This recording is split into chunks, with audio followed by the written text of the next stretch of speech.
गौतम अदानी शरद पवारांच्या भेटीला सिल्वर ओकवर नेमकं काय घडतंय? एक मोठी बातमी आपल्या समोर येते. उद्योगपती गौतम अदानी हे राष्ट्रवादी शरद पवार गटाचे अध्यक्ष शरद पवार यांच्या भेटीसाठी त्यांच्या सिल्वर ओक निवासस्थानी दाखल झालेले आहेत. यापूर्वी देखील अनेकदा गौतम अदानी यांनी शरद पवार यांची भेट घेतली आहे. अजित पवार यांच्या विमानाचा भीषण अपघात झाला. या अपघातामध्ये अजित पवार यांचं निधन झालंय. अजित पवार यांच्या निधनानंतर आता गौतम अदानी हे सांत्वनपर भेटीसाठी सिल्वर ओकवर आल्याची माहिती समोर येते. शरद पवार हे आजच बारामतीवरून आपल्या मुंबईतील सिल्वर ओक या निवासस्थानी आले आहेत.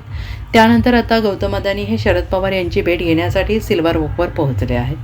अजित पवार यांच्या अपघाती निधनानंतर आज गौतम अदानी हे शरद पवार यांच्या निवासस्थानी सिल्वर ओक येथे त्यांची भेट घेण्यासाठी पोहोचले आहेत. शरद पवार हे आज सकाळीच बारामतीमधून सिल्वर ओक येथे पोहोचले. त्यानंतर आता गौतम अदानी हे शरद पवार यांची भेट घेण्यासाठी सिल्वर ओक येथे दाखल झाले आहेत.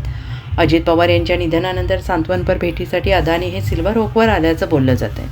तर दुसरीकडे अजित पवार यांच्या निधनानंतर राजकीय समीकरणं देखील झपाट्यानं बदलताना दिसत आहेत.